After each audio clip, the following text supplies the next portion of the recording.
Tissue পার্টটা রয়েছে, সেই টিস্যু পার্ট থেকে আমাদের মেন কোশ্চেন এসে থাকে। তো এই তিনটা চ্যাপ্টার যে রয়েছে, এই তিনটা চ্যাপ্টার খুবই ইম্পর্টেন্ট। শ্বসন সালোক সংশ্লেষ উদ্ভিদের বৃদ্ধি বিকাশের এই জায়গাটা কিন্তু খুবই ইম্পর্টেন্ট। দুটো পার্ট কিন্তু আমাদের, এই দুটোকে কিন্তু 11-এর মধ্যে বাদ দেওয়া যাবে না। এটা 2023 সালে টোটাল 9 মার্কস এসেছিল, 25 মার্কস মানব জনন আর জননগত স্বাস্থ্য, এই দুটোকে খুব ভালো করে পড়তে হবে। রোগ স্বাস্থ্য ব্যাধি সমূহ থেকে দেখো বিগত কয়েক বছরে টোটাল 21 মার্কস এসছে, বুঝতে। আচ্ছা, তোমরা যারা 2024 জেনপাস ইউজির জন্য পরীক্ষা দিতে চলেছো, তাদের সকলের মধ্যে একটা ডিমান্ড ছিল যে বায়োলজিতে কোন চ্যাপ্টার থেকে কত কি মার্কস আসে, অর্থাৎ বিগত কয়েক বছর ধরে বায়োলজিতে জেনপাস ইউজির কোন চ্যাপ্টারের ওয়েটেজ কীরকম। অলরেডি কিন্তু ফিজিক্সের একটা ভিডিও দিয়ে দেওয়া হয়েছে। তোমরা যদি ফিজিক্সের ভিডিওটা এখনও না দেখে থেকেছো, তো অবশ্যই এই ভিডিওর ডেসক্রিপশন বক্সে গিয়ে পরে ফিজিক্সের ভিডিওটার লিঙ্কটা পেয়ে যাবে, বা চ্যানেলটা ভিজিট করলেও পেয়ে যাবে। তো আজকে আমার সাথে স্যার রয়েছে, স্যার তোমাদেরকে বলে দেবে যে কোন চ্যাপ্টার থেকে বেশি বেশি কোশ্চেন রয়েছে, বা কোন চ্যাপ্টারগুলোকে আমাদেরকে বেশি ভালোভাবে ফলো করা উচিত। ঠিক আছে? তো চলো স্যারের কাছ থেকে একদম ডিরেক্ট আমরা শুনে নিই যে কোন চ্যাপ্টারগুলো আমরা বেশি ফলো করবো। দেখো, একটা জিনিস মাথায় রাখতে হবে, আমাদের 11 বা ক্লাস 12-এর দুদিকটাই যেহেতু আমাদের এইচএসের সিলেবাস, তাই কোশ্চেন কিন্তু আসার সম্ভাবনা দুদিক থেকেই। ঠিক আছে? কিন্তু আমরা প্রিভিয়াস ইয়ার যে বছর থেকে আমাদের এই পরীক্ষা নেওয়া শুরু হয়েছে, সে বছর থেকে যদি আমরা স্ট্যাটিস্টিক্স ক্যালকুলেশন করি, তার স্ট্যাটিস্টিক্সটা প্রায় এরকম হবে। দেখে নাও একটু, যে ক্লাস 11-এর 2017 থেকে 2023 পর্যন্ত কোন কোন চ্যাপ্টারে কেমনভাবে কোশ্চেন এসেছে, কোন জায়গাটাকে আমাকে কেমনভাবে গুরুত্ব দিয়ে পড়তে হবে, বা কোন জায়গার থেকে ম্যাক্সিমাম স্কোরিং হচ্ছে, বা কোন জায়গাটাকে বেশি করে ফোকাস করা হচ্ছে, সেই সব জিনিসগুলো আমরা উল্লেখ করব।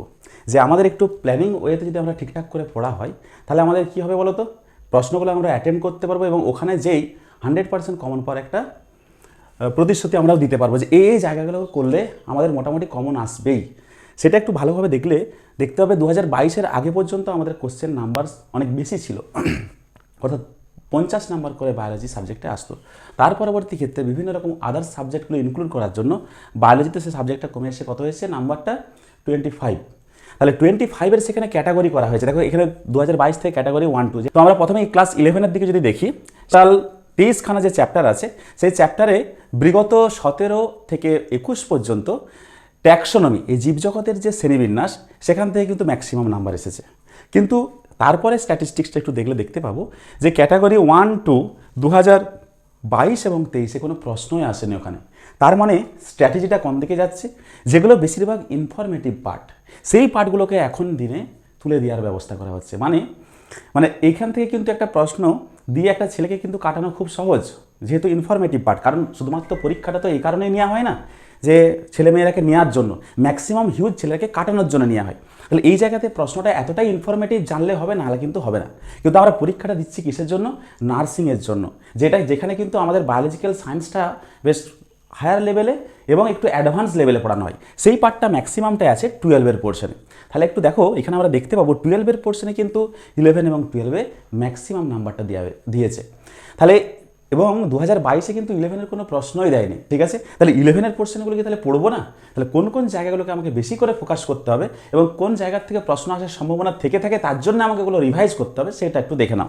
তাহলে 11-এর জায়গাতে আমি একটু চলে যাই। সেখানে দেখো জীবের শ্রেণীবিন্যাস, ট্যাক্সোনমি, জীবনের যে বিজ্ঞান, এই জায়গাটা টোটালটাই ইনফরমেটিভ পার্ট। সেগুলো হচ্ছে তোমার ওই ইতিহাসের মতন, এইটা জানলে হবে, নাহলে কিন্তু হবে না। ওখানে মাথা খাটিয়ে করার কোনো প্রশ্ন জায়গা নেই। ওই জায়গাতে দেখো 2022-23-এ কোনো প্রশ্ন নেই। ঠিক আছে?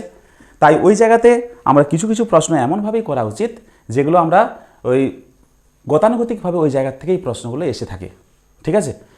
তারপরে দেখো উদ্ভিদের গঠনগত আর প্রাণীদের গঠনগত যে জায়গাটা আছে, সেখান থেকেও কিন্তু কম নাম্বার এসছে। শুধুমাত্র এসছে তো 3rd ইউনিট 3-এর কোষ চ্যাপ্টার থেকে, যেটা এমন কোনো জীবনবিজ্ঞানের শাখা নেই যেখানে এই জায়গার থেকে প্রশ্ন আসে না। তাহলে দেখো, কোষ বা জীবনের যে মূল একক, সেখান থেকে টোটাল কত মার্কস এসছে না 3 মার্কস এসছে। ঠিক আছে? কখন? 2022 এবং 23 সালের মধ্যে। বাকি যে চ্যাপ্টারগুলো আছে, সেগুলো হচ্ছে আমার উদ্ভিদ আর প্ল্যান্ট ফিজিওলজির জায়গা থেকে, সেই জায়গাতে একটু ভালো করে দেখো, সেখানেও কিন্তু খুব একটা যে প্রশ্ন এসেছে তা কিন্তু নয়। এখানে খনিজ পুষ্টি বলে যে একটা চ্যাপ্টার, সেখানে 2 মার্কসের একটা প্রশ্ন এসেছে। ওকে? মনে রাখবে, এমন কিছু জায়গা আছে যেটা মেডিকেল যে কোনো হোক, মেডিকেল সায়েন্সের যে কোনো দিকই হোক, সেখান থেকে আমাদের প্রশ্ন করতেই হবে। সেটা কি না, 1 নম্বর হচ্ছে শ্বসন। ঠিক আছে? এই চ্যাপ্টারের প্রশ্ন আমাদের করতেই হবে। সালোক সংশ্লেষ আমাদের প্রশ্ন কিন্তু করতেই হবে, যদি বিগত বছরে নাও পড়ে থাকে তবুও আমাদের করতে হবে, মাস্ট। এবং কি দেখো, এই সজীব কোষের রাসায়নিক গঠন, এই জায়গার থেকে আমাদের কিন্তু প্রশ্ন আসার সম্ভাবনা আছে। তাই এই চ্যাপ্টারগুলো আমাকে এই 11-এর পোর্শনের মধ্যে ভালো করে থরলি পড়তে হবে, কারণ এই জায়গাতে একটু লজিক্যালিও কিন্তু প্রশ্ন পারা যায় যদি মোটামুটি ধারণা থাকে। তাছাড়া কোথায় না, আমাদের হিউম্যান ফিজিওলজি, সেখানে আমাদের করতে হবে সেটা হচ্ছে দেহতরল এবং সংবহন। এই জায়গার থেকে প্রশ্ন কিন্তু আসবেই, কারণ নার্সিং পড়তে গেলে এই পোর্শনটা আমাদের ফিজিওলজিতে থাকবে।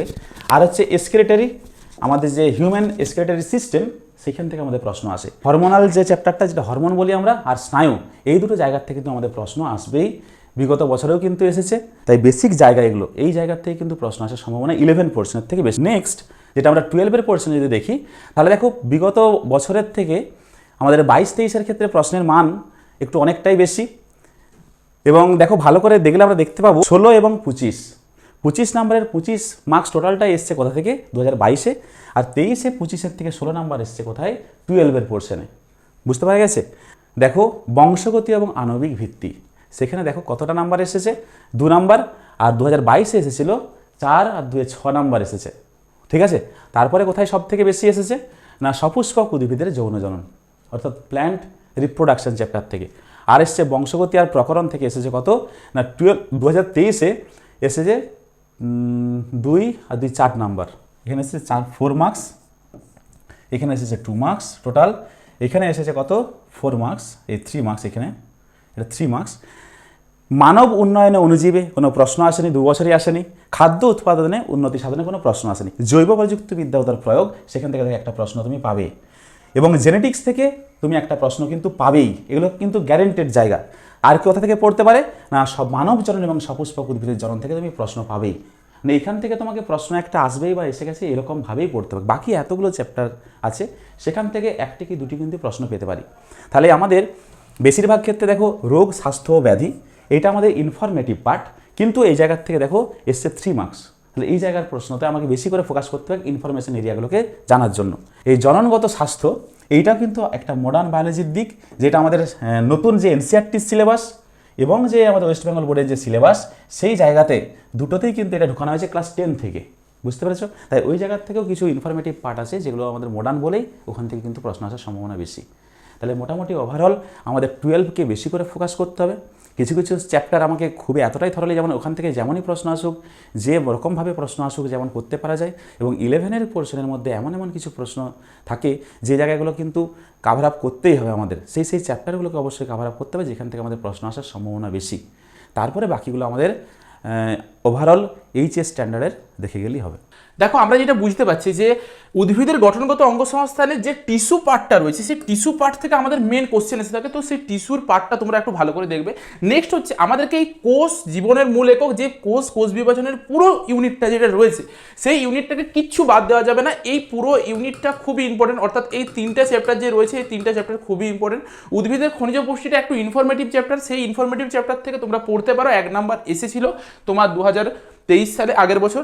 আচ্ছা, এটা থেকে কোশ্চেন আসুক বা না আসুক, এই সেকশনটা কিন্তু খুবই ইম্পর্টেন্ট। শ্বসন, সালোকসংশ্লেষ, উদ্ভিদের বৃদ্ধি বিকাশের এই জায়গাটা কিন্তু খুবই ইম্পর্টেন্ট, স্কিপ করা চলবে না। যতই বিগত বছর কোশ্চেন না আসুক, তোমাদেরকে কিন্তু এই জায়গাটা করতে হবে। নেক্সট দেখে নাও, আমাদের এইখান থেকে দেহতরল সংবহন, রেচন থেকে এই পার্টটা, আর তার নিচে স্নায়বিক নিয়ন্ত্রণ আর রাসায়নিক সমন্বয় সাধক, এই দুটো পার্ট কিন্তু আমাদের খুবই ইম্পর্টেন্ট। এই দুটোকে কিন্তু 11-এর মধ্যে বাদ দেওয়া যাবে না। খুব ভালো করে যদি তোমরা লক্ষ্য করো, দেখতে পাবে যে 2022 সালে এটা, 2023 সাল এটা, 2023 সালে টোটাল 9 মার্কস এসেছিল 25 মার্কসের মধ্যে। 2022 সালে কোনো মার্কস আসেনি, 0 মার্কস এসেছিল। পুরো 11 থেকে কোনো মার্কস আসেনি। 12-এর কোথায় যদি আমরা চলে যাই, সেইখান থেকে আমরা দেখতে পাবো যে 12-এর মধ্যে সপুষ্পক উদ্ভিদের যৌন জনন, মানব জনন আর জননগত স্বাস্থ্য, এই দুটোকে খুব ভালো করে পড়তে হবে।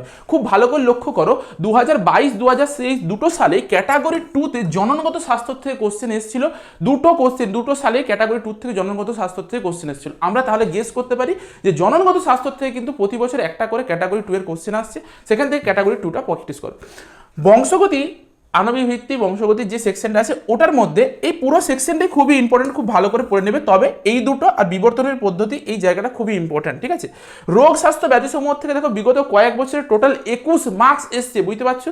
আর আগের বছরে যদি তুমি দেখো 3 মার্কস এসছে, তার আগের বছরে 2 মার্কস এসছে, মানে 2 থেকে 3 মার্কস আমার কনফার্ম আসছে। একটু ইনফরমেটিভ চ্যাপ্টার একটু ভালো করে যদি পড়ে নিতে পারো, ইনফরমেটিভ তার সাথে লজিক্যালও তোমাদেরকে যেতে হবে, যদি করে নিতে পারো আরামসে সুন্দরভাবে তোমরা যত মার্কসই আসুক পেয়ে যাবে। আচ্ছা, নেক্সট হচ্ছে আমাদের দেখো খাদ্য উৎপাদনের উন্নতি সাধন থেকে সেরকমভাবে কোনো কোশ্চেন আসেনি, কিন্তু মানব উন্নয়ন অনুজীব থেকে তোমাদের কোশ্চেন না আসলেও দেখো একটা ক্যাটাগরি 2-তে কোশ্চেন দিয়েছিল 2022 সালে, এই চ্যাপ্টারটা আমাদেরকে করতে হবে। জৈব প্রযুক্তিবিদ্যার থেকে 2022 সালে হচ্ছে 3টা কোশ্চেন দিয়েছিল, 2021 সালে একটা, 2023 সালে একটা কোশ্চেন দিয়েছিল, তাহলে এইটাও কিন্তু আমাদের ইম্পর্টেন্ট চ্যাপ্টার আমাদেরকে করতে হবে। বাদ বাকি এগুলো তো জলের মতন সোজা চ্যাপ্টার, বাস্তুবিদ্যা বাস্তুতন্ত্র এইটা, তো এইটাকে করবে। এরপর মোদ্দা কথাটা হচ্ছে আমাকে ক্লাস 12-এর কিছু জিনিস বাদ দেওয়া চলবে না। ক্লাস 11টাকে তুমি ফিল্টার আউট করতে পারো, যেটা আমরা এখানে দাগ দিয়ে দিয়েছি, ক্লাস 11-এর এই সেকশন করো, এই সেকশন করো, মধ্যেখানে এটা বাদ দাও, কোনো অসুবিধা নেই। তুমি এরকমভাবে সেকশন আউট করতে পারো, কোনো অসুবিধা নেই। কিন্তু বায়োলজি সাবজেক্টটাতে আমাদের 25 মার্কস রয়েছে, সেই সাবজেক্টটাকে যদি তুমি 20 মার্কস না তুলতে পারো, জানবে যে তোমার র্যাঙ্কটা পিছিয়ে যাবে।